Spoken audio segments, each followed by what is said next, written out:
What's up, weirdos? What's going on, guys? How the hell are you today, eh? Who's emotional? Who is emotional out there?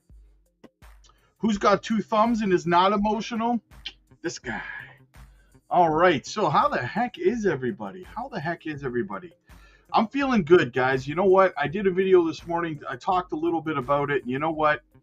I'm feeling grateful today, guys, for everything. I really am. Went for a walk to the store today. The wife is off. She took my son to a splash pad or something, some sort of a party. The kids are all having fun. So I'm here, guys. I went for a walk to the store, picked up a Monster, a little bit of energy.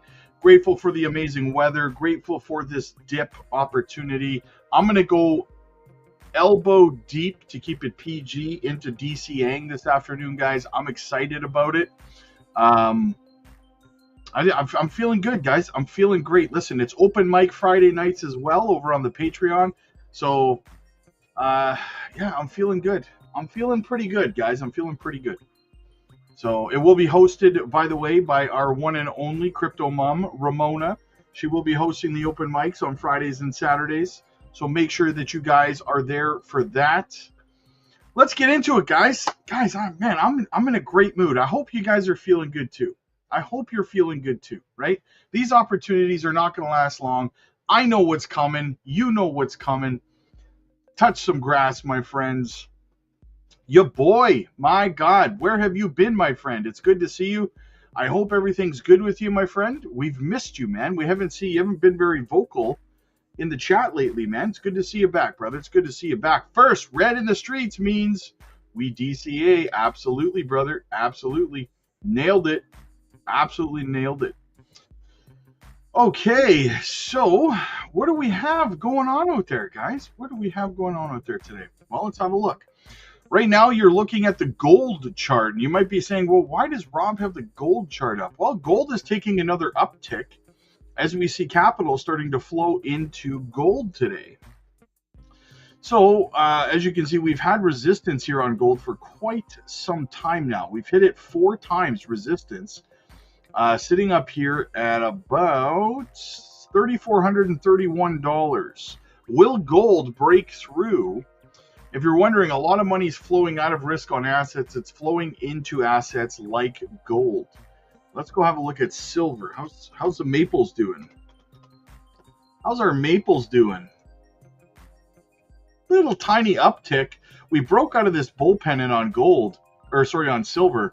And we've just since plummeted back down. Holy smokes. Holy smokes. Gold or silver might be putting in a little bit of a head and shoulders here, you know. If silver does that, you know, does a little bit of this, well, boom. If that happens, guys, I am going to buy so much silver, it's going to make your head spin, okay? It's going to make your head spin. Let's get into the chat a little bit, guys. How's it going? William, my friend. Consistent William. That's what I'm going to call you, brother. Always here. Ben, happy Friday. Like and subscribe. DCA is the way. Paul, good to see you, buddy.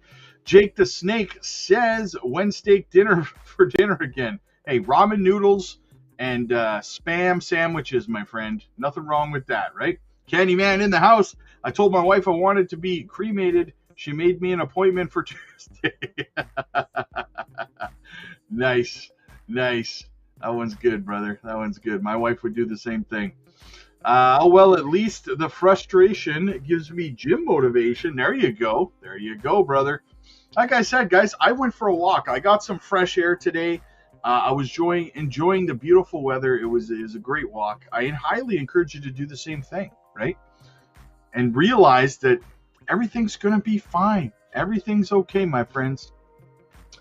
Rob, can you TA TARS AI? Where do you think the low is?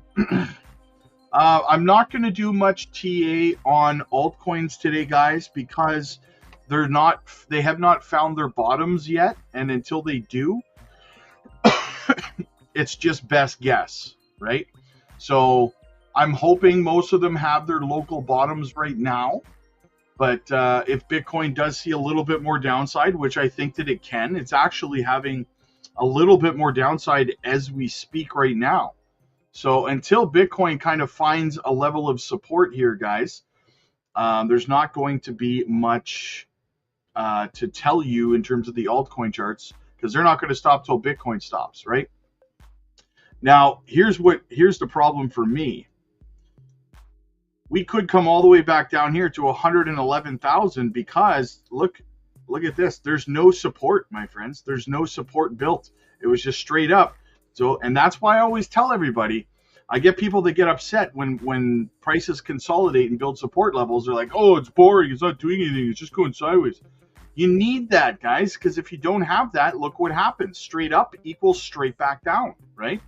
So are we going to come back down and test the breakout point, which, if you will remember, you can go back to my videos around July 11th, 12th, and 13th, and you will see that I told you guys that it was a little bit worrisome for me that we did not come back and retest this trend line, the breakout. And the reason for that is because that trend line was significant for a long time. We were in this phase for a long time, from May until July, right? So till we broke out. So looks like, well, the good news is if we do come back down here and retest 111,700, the good news is it's not that much further to go from where we are right now, right? So let's just rip that Band-Aid off and get it over with. Right? So yeah, we'll see what happens. We will see what happens. We'll just all we can do is continue to track it, my friends. Okay. Where were we in the chat here? Wolfbane. If you could, you would DCA right now. Hey, nothing wrong with sitting on your hands, brother. There's nothing wrong with sitting on your hands. Cryptus. And you called it, Rob. The charts are dropping like it's hot. Absolutely, man. Dropping like it's hot. Dropping like it's hot. Hell yeah. Joy. Happy Friday, Patreon family. Let's get these likes up. Yes, guys, hit the like and subscribe to the channel. We got 248 people watching. We have 51 likes, guys. Come on, let's get the likes up. Do me a favor. I'm here with you. Listen, I would rather be sitting around playing World of Warcraft right now, distracting myself from the charts, but I'm here with you because you guys need my support, so I am here with you. So all I ask in return, hit the like button and subscribe. That's it, right? Or else I'll just go level up my level 72 hunter, okay? So, Chris, the worst thing about this little pullback that it happened on your vacation. Oh, timing is everything, brother. Timing is everything. Hey, you got to remember, there's nothing wrong with just sitting on your hands, though, brother. Nothing wrong with that at all. I'm having a good day, man. I'm having a good day, Wolfbane. Thank you so much. Ryan, what's going on, Rob? And everyone, have I mentioned how much I love buying big red candles? Yes, me too. That makes me bullish, man. Sanders, what's up, buddy? What up, Rob? And you later in 10% fam. Hey, Rob, update on Zebek price target, or I'm joining Jerry Banfield's Patreon. Well, Jerry Banfield's Patreon is easy, right? All you need to know about that is everything's going to zero except ICP, and you're good. You're fully educated in Jerry Banfield's technical analysis, right? Right. Rich, can we all do a group buy to pump Zebek? Yeah, but then everyone would do a group sell and take profits, right? Carlos, who's emotional? You're emotional. I'm not emotional. Quentin, what's going on, buddy? Penny Packer in the house. Spuds, my dude, what's up? Angelo, when I say we dump, we buy and hold. Say buy and hold. There you go. What's up, Mark? Good to see you, buddy. Just 2 months away. Yes, exactly. David, Rob, all these crypto YouTubers say the 4-year cycle is dead, but the whole video about cycle predictions, it makes no sense. Yeah, they always say, you know what? It was very, very prevalent in the 2021 cycle as well.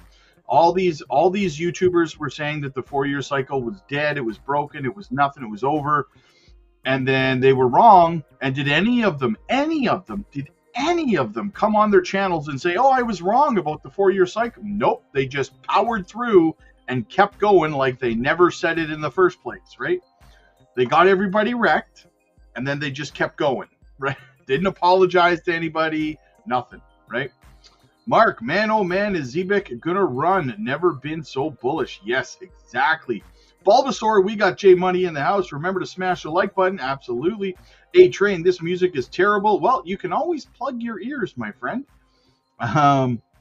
So I have a kidney for sale. Nice, Jared. Nice. Yo, what's up? Diz. It's giving me everybody's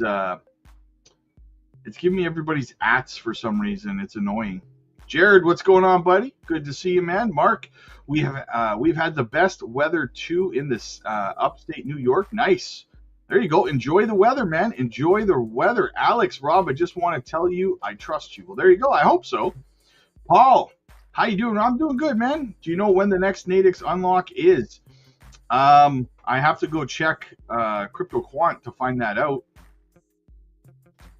I would love to buy some more XCN. How low do you think it will go?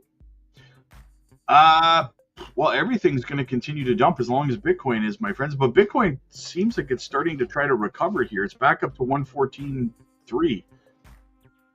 Remember, guys, it doesn't matter where these candles wick to. It matters where these candles close, right?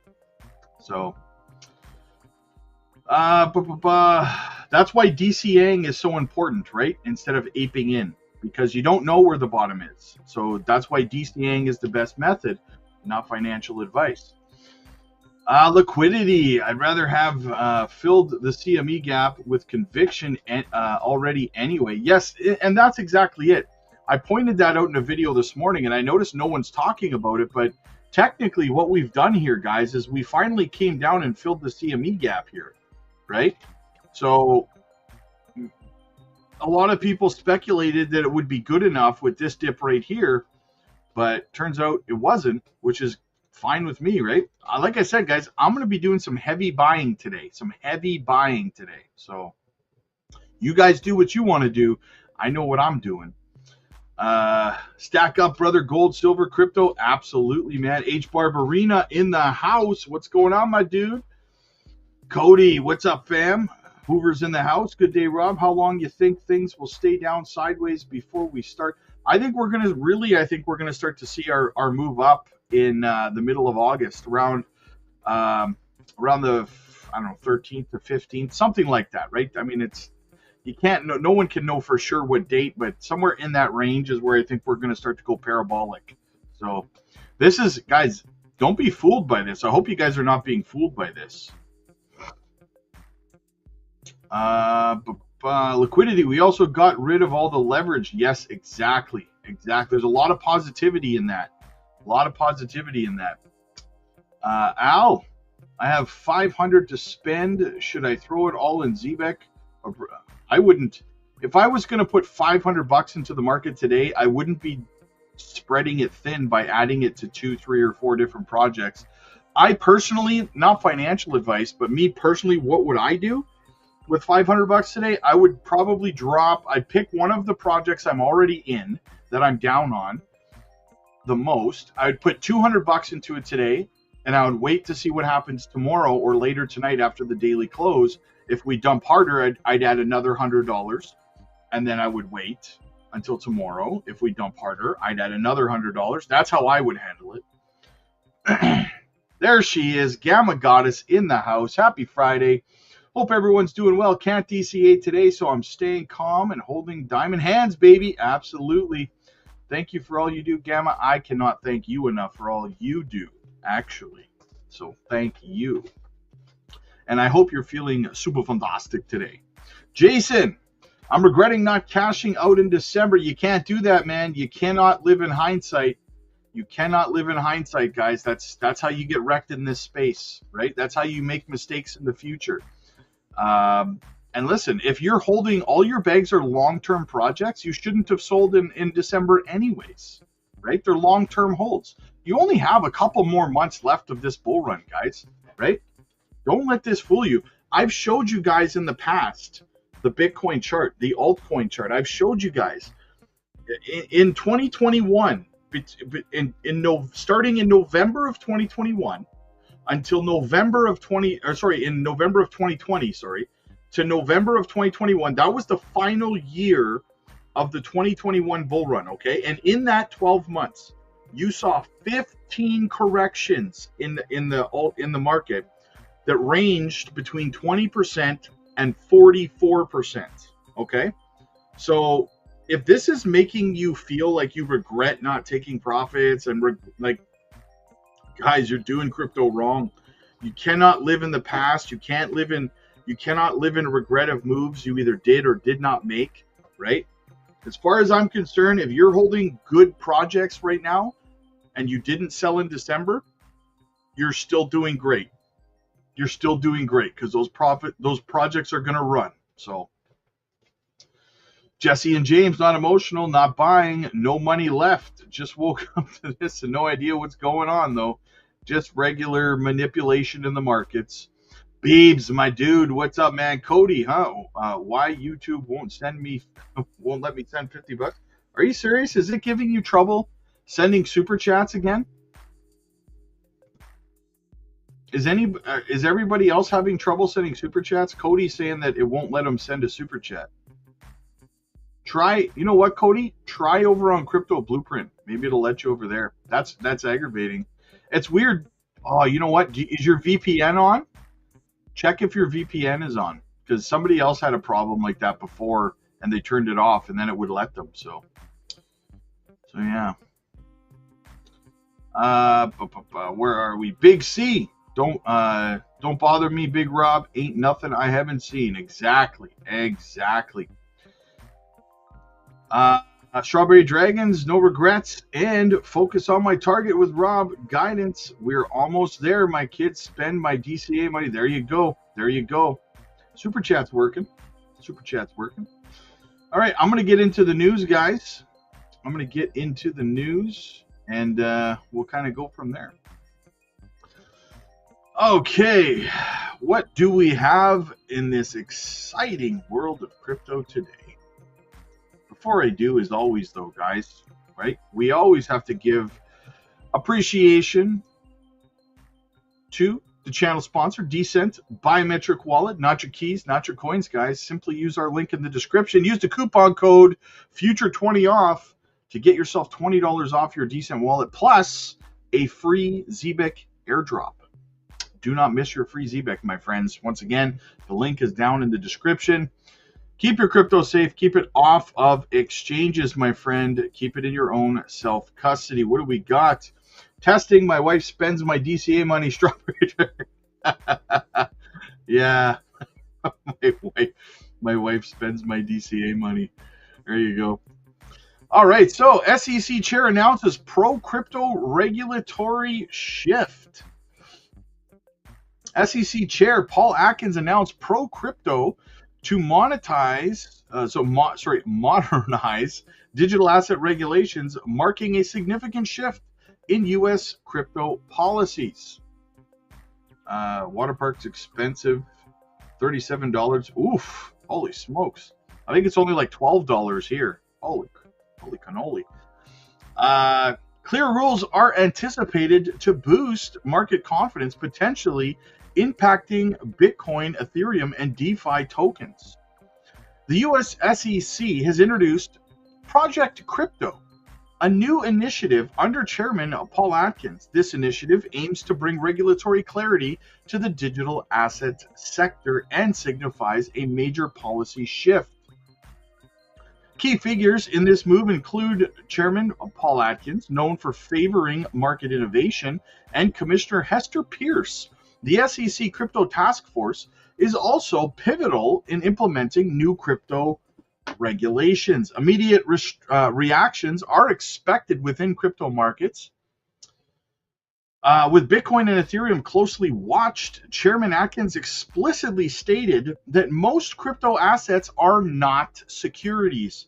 Gary Gensler is biting a pillow somewhere in frustration, suggesting a shift in their regulatory status. Somebody send Gary Gensler a chicken wuss sissy bear pillow right away. The potential financial implications include attracting innovation and institutional activity onshore. This approach could fast track US crypto market growth and draw investments from previously uncertain market participants. The historical context includes the 2017 SEC Dow report, which remains relevant. Atkins' stance could redefine how existing frameworks apply to digital assets, potentially easing legal restrictions. Somewhere in a small tavern, Gary Gensler and Elizabeth Warren and Sherman are sitting at the corner of the bar doing shots of whiskey, crying into their beers. The projected outcome suggests a regulatory environment that supports technical advancement and market evolution. Historical trends indicate that such an approach may increase global investment in US-based crypto projects. Atkins remarked, quote, "The commission and its staff will in the coming months consider using interpretive, exemptive, and other authorities to make sure that the archaic rules, and regulations do not smother innovation and entrepreneurship in America." I'm a little tongue-tied this morning, guys. I can't pronounce certain words. What else do we have going on out there today? All right. We see Bitcoin as digital capital, says Michael Saylor. You know him, you love him. Here's the world's largest corporate holder of Bitcoin. Lower this morning. MicroStrategy is now known as simply a strategy, reported its best quarterly profit ever, well above the loss that analysts were expecting, reversing the year-ago loss. The company now holds more than 600,000 Bitcoins. Join us now, Michael Saylor, the company's executive chairman. 3% of all the Bitcoins that will ever be minted, 628,791 owned by Strategy, but who's counting? Yeah, thanks for noticing. We see Bitcoin as digital capital. The business model of the company is to accumulate the digital capital and then issue digital credit, like preferred stocks, against that digital capital in order to strip the volatility and the risk off of the Bitcoin and provide yield to investors. And the latest preferred stock offering, it was going to be $500 million, and why not do $2.5 billion?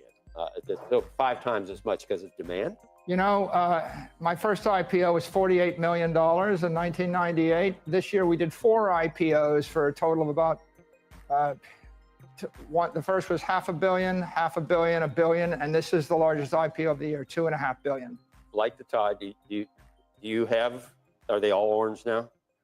Mostly. We only wear orange ties. You only wear orange ties because I went to DC and didn't think about it and wore an orange tie. Every single person thought I was like advertising Bitcoin, and on, you know, I had a picture that I put out, and on Twitter I'm supposedly a holder. It's dangerous to do that unless you're Michael Saylor. I'll just say that. The future is orange, Joe. Unless it's Halloween. The future is orange. So these numbers were staggering me. It's very arcane, very hard to understand. Are you basically just a leveraged acquirer of Bitcoin, and that's what your company is? Here's the way to think of it. Bitcoin is a digital commodity. It's about 50 volatility, 50 ARR, and you want to hold it forever, a 50-year duration asset. Okay. If you want amplified Bitcoin, MSTR, the equity, is amplified Bitcoin. People want 2x Bitcoin exposure. The options jockeys love this. The derivatives traders love this. If you want structured Bitcoin, that's Strike, STRK. We give you like the 80% of the upside, and we give you 20% in a structured dividend, and then we give you principal protection. That's for people that would prefer to invest in hedge funds or S&P indexes. But you're using the proceeds to buy more Bitcoin. You just keep adding on to how much Bitcoin you have. And your average price is what, 73,000? Yeah, we'll sell a credit instrument like Strike, and we'll buy Bitcoin. So we're taking the volatility and the duration and the upside for our equity investors, and we're giving a structured instrument to the credit investors.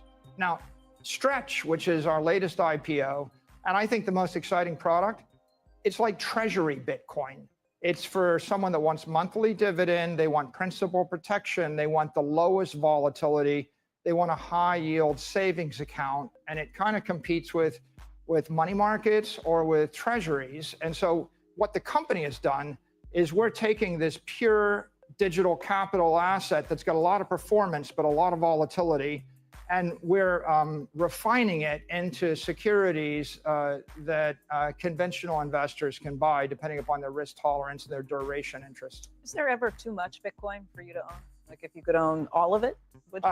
I don't think we'll get all of it. I don't think in the range of 3 to 5 or 3 to 7% is too much. BlackRock has got more than I us. just wonder. I was thinking about the mental exercise of if you could actually own all of it, like if you would even, bless you, if you would want it.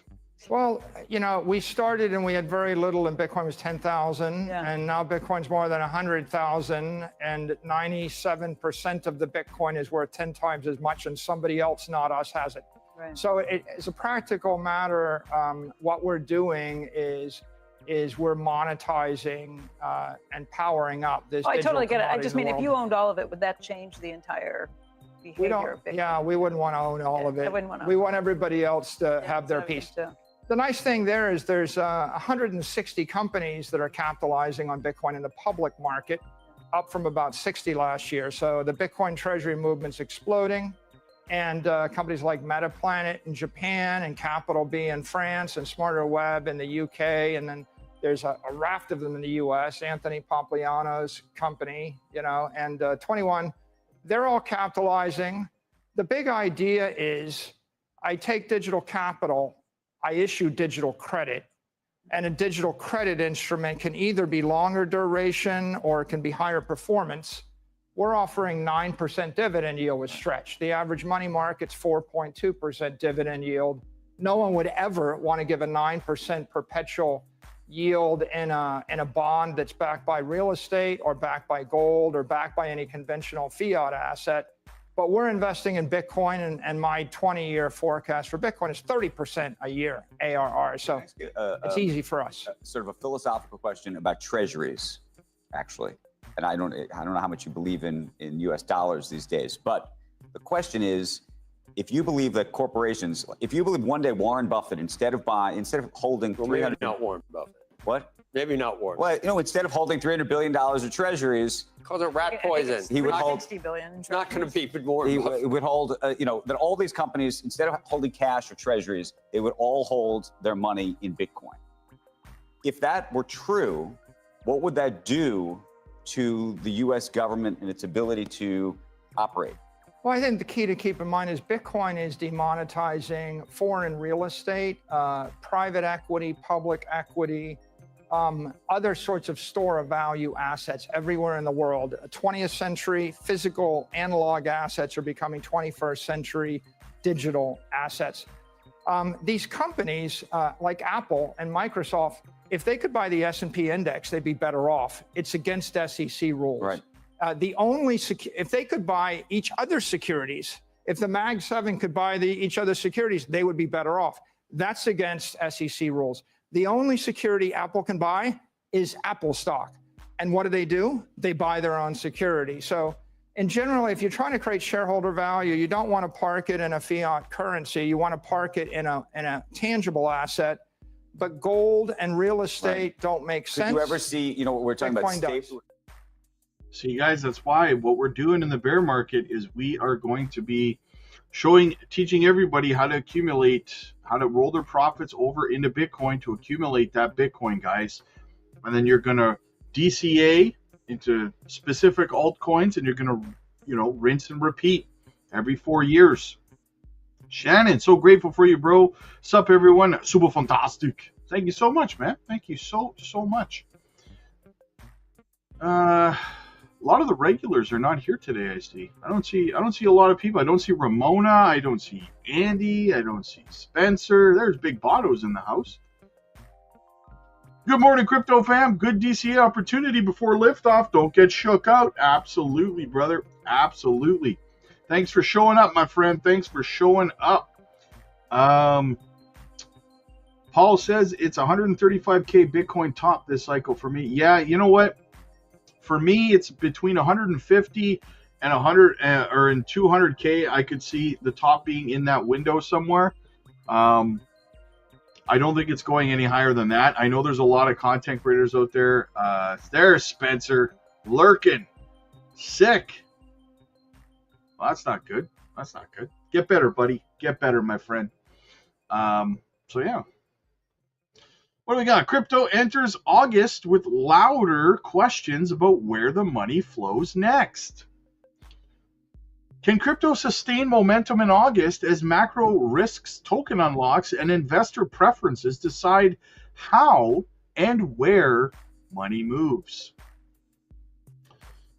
In August 2025, global crypto markets are heading into a period of close observation, with several scheduled events that could shape the short-term path of Bitcoin, Ethereum, and other digital assets.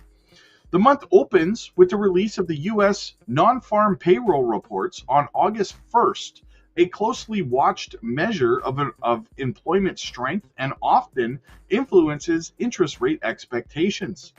Later inflation metrics, such as Consumer Price Index on August 12th, and the Producer Price Index, or the PPI, on August 14th, will offer further clues about whether the U.S. economy is cooler or still under pressure.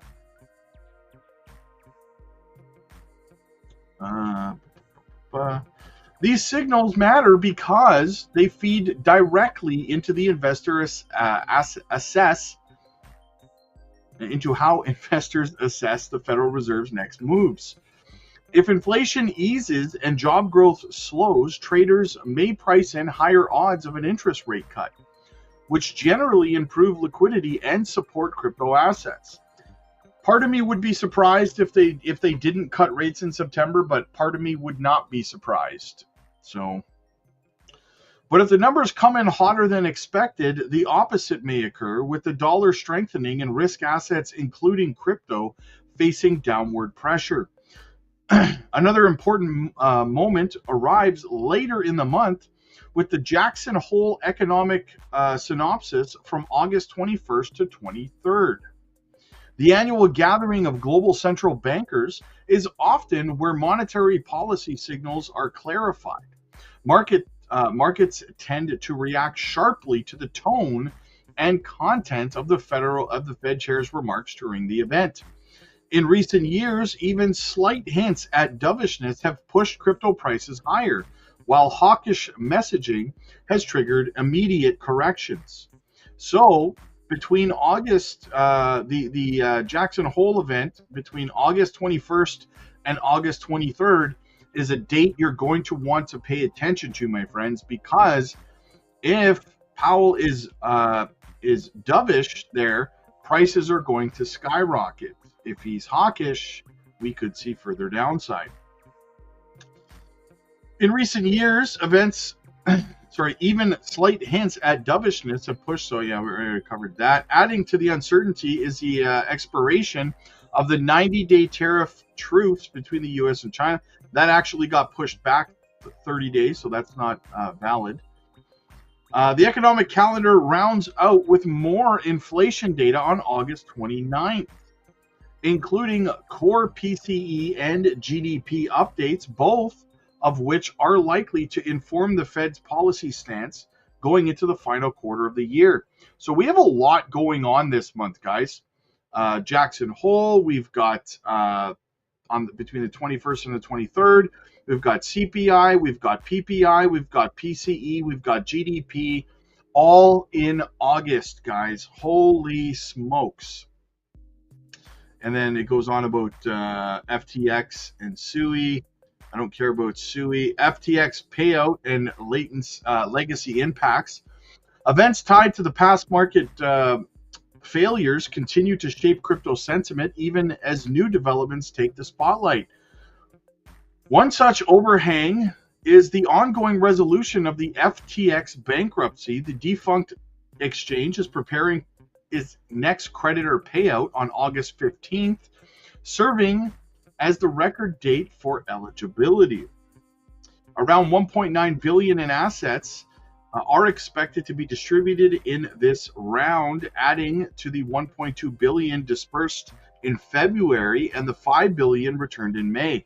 So we could see a little bit of an injection of liquidity into the digital asset space as $1.9 billion in stablecoin will be paid back to FTX retail creditors. Is all of that going to pour into crypto? Obviously not all of it, but I would imagine that most of those people are crypto bros, so you would think that a big chunk of it would get injected back into the market.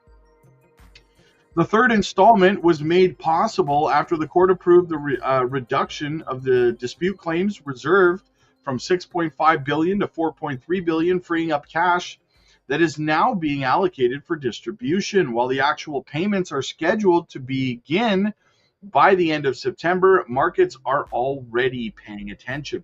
FTX has been converting crypto holdings into cash as part of its liquidation process, and those sales could influence market liquidity and price levels, especially if large sums are involved. That said, a large portion of the assets conversion may have already taken place earlier in the year, which could limit the near-term market impact of this particular payout. Unlike earlier disbursements, the $1.9 billion involved in this phase is smaller, suggesting a more muted effect on trading volumes and volatility. What happens after the payout is equally important. Many creditors will receive their funds in fiat or stablecoin, and a portion of that capital could return to crypto markets depending on the individual preferences. Like I said, most of those people are crypto bros anyway. Although it is difficult to quantify how much will be reinvested, the possibility adds an uncertain but potentially positive dynamic to the overall market flows. More broadly, the progress in resolving FTX liabilities removes a lingering source of anxiety and marks a further step towards institutional cleanup in the sector. Adoption conferences and institutional dialogue. August also brings events that show how crypto infrastructure and adoption efforts are improving, with potential implications for long-term market structure. Later in the month, Hong Kong will be hosting Bitcoin Asia 2025 on August 28th and 29th. The conference follows a sold-out debut in 2024 and is expected to convene participants from across government, financial sectors, and crypto industries. Officials from Hong Kong Legislative Council and Securities and Futures Commission are among the scheduled speakers, suggesting local policymakers' ongoing engagement with the sector. The city continues to present itself as a potential regional hub for digital assets, and conferences like these offer a platform to signal policy intent, regulatory posture, and industry openness. While such gatherings typically do not generate direct price movements, they can influence long-term sentiment, particularly among institutional stakeholders assessing jurisdictional alignment. Ethereum's gains lead in rotation. Market performance in July added a notable layer to crypto's ongoing relationship with broader asset trends. Traditional indices such as the NASDAQ and the S&P 500 posted record-breaking momentum, with the NASDAQ hitting 14 all-time highs, the most ever recorded in any July, while the S&P 500 reached 10 new highs during the month. Historical data suggests that only a handful of years, including 1977 and 1997, have seen similar strength during this period. Year to date, the S&P 500 has now logged 15 all-time highs, making 2025 one of its strongest years since the post-pandemic recovery began, second only to 2024's 57 highs. The backdrop of strong equity performance has coincided with changing sentiment in the crypto market. On July 14th, Bitcoin reached a new all-time high of 123,000 before retreating in the weeks that followed. Since then, attention has increasingly moved towards Ethereum and select altcoins. Over the past 30 days, Bitcoin has posted a modest gain of approximately 4%, while Ethereum has surged more than 40% over the same period. The relative outperformance hints hints growing interest in Ethereum, upcoming upgrades, and possible rotation flows as investors reassess valuation gaps between large cap tokens. That said, elevated prices across asset classes also raises the bar for what comes next. History shows that strong Julys often mark a point of overextension. And with August loaded with inflation prints, Fed signals, and unprecedented liquidity shifts, markets may soon be tested on durability rather than speed. So there you go, guys. It's going to be an action-packed month of August, in my opinion. Lots going on. What do we got? Countries need to get ready for a much higher tariff world, says Michael Froman. Trump signing a series of executive orders on tariffs hitting countries around the world with rates of up to 41%. They are set to kick in next week. Joining us right now is Michael Froman, former U.S. Trade Representative, now Counsel on Foreign Relations President. Good morning to you. I think the question of the morning is, effectively, is this real? Does it get pushed again? Is this a negotiating tactic? Of course, it's some kind of negotiating tactic, but does it have teeth? Well, Andrew, if April 2nd was Liberation Day, I think August 1st is the day of reckoning, so to speak. It certainly came out with a series of new tariff rates. It's given countries until the 7th to implement them, because it does take actually some time to put these new tariffs in through the administrative process in most countries. But as you said, it could be that deadline could be pushed forward. My guess is there'll be a flurry of activity over the next week with countries trying to finalize trade deals and avoid those tariffs going into effect. But it is a clear signal that there's going to be a minimum tariff in this country of at least 10% and as high as 50%, maybe even higher for China, depending on how that truce ends. And we'll have to see how those all get implemented in the other countries. But if you were a gambling man, do you believe that come next week, these actually will be implemented? I mean, I think that's been the fundamental question thus far, which is every time a deadline's been put on, there's been some form of an extension. Yeah, look, I think a number of them probably will be put on. I think there probably will be some effort to kick down the road with those countries who the president determines are now negotiating in good faith and where there's some hope of reaching an agreement. But for a lot of countries, and whether it happens on August 7th or August 12th or even 60 or 90 days from now, I think the global economy and countries need to get ready for the fact that we're going to be living in a much higher tariff world. That is just the reality, whether it goes into effect right now or somewhat down the road. Right. And we've had a series of all-time highs in equities, Michael, and the bond market hasn't collapsed. And the economy hasn't collapsed. And we've had hardly any inflation, or at least we haven't had resurgent inflation. So that you would think, if he really has always wanted to do this, he's more emboldened than ever to follow through. Well, don't you think, watching the way the president operates? Joe, I think there is that. What you said is absolutely true. The GDP figures are good. The inflation's ticked up a little bit, but not terribly significantly yet. There is a lag usually between tariff imposition and inflation of a couple of months. Some analysts think, or the slowdown we could see in the labor market today, Michael, theoretically. Or the slowdown, and sometimes there's a lag there too of a couple quarters, and so it's probably not great to be complacent about it and to take today's data as what's likely to be the case in 3 months, 6 months, 9 months. But it certainly hasn't been as disastrous today as some people expected. And I think the reality is a lot of tariffs have been announced but not implemented, as Andrew said. And so it's going to take some time for them to be implemented and have effect. So you think there still will be, to the extent we have not seen a meaningful impact, you think an impact is still on the way? I think it's very likely. If you're going to start imposing 10, 15, 25, 30, 50% tariffs on major trading partners, that has to get eaten somewhere. And it's going to get eaten in part by consumers or the manufacturers who import inputs from other countries, and their products are now going to become more expensive and less competitive, or it's going to get eaten in part by the companies who try and adjust to that, and you're going to see that in profits. And so it's going to that has to be absorbed someplace, and or it'll be absorbed in part by other countries, and you'll see a global slowdown, and that will affect the ability of countries to buy our exports. So nothing comes for free. I mean, there's no trade policy is free. There are always trade-offs. There are always costs and benefits. And while there may be a lag, I think we're going to see some down the road. A lot of debate over that right now, guys. A lot of debate over it. Are we going to see impacts on inflation and stuff due to these tariffs?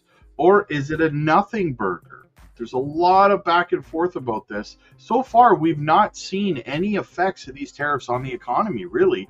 I mean, we've seen the U.S. bring in billions and billions of dollars in new capital as a result of the tariffs, but we haven't seen any derogatory effects as of yet. But we'll see what happens as we move forward. Guys, listen, I got a coaching call I got to do over on the Patreon. My friends, listen, if someone came up today and asked you if I bought you a cup of coffee, or if you bought me a cup of coffee every single day, I would be willing to teach you how to make life-changing wealth in this space. Would you buy them a cup of coffee? Of course you would. You'd be crazy not to, right? So, guys, listen, that's the offer I'm making to you. If you buy me a cup of coffee every day for less than the price of a cup of coffee every day, I will teach you over on the Patreon how to navigate this space, how to leave this market with your profits intact before everybody else does, and so much more. So join the 10% Club today, guys, with thousands of other members. We have 8 different chat rooms buzzing 24/7. It is open mic Friday night, hosted by our very own crypto mom, Ramona, tonight. Check that out as well. We're live every day, educational content, microcap gems, swing trade opportunities, so much more, guys. Join the 10% Club today, less than a cup of coffee a day. The link is down below in the description. It's in the pinned comments. It's in the chat. I will see you guys in the next one. Click like if you like this video. Click subscribe if you really liked it. BK Sal, check DMs, please. I will do that, my friend. I've got about 25 DMs to go through over there, so I'll check it out, my friend. I will see you guys in the next one. God bless.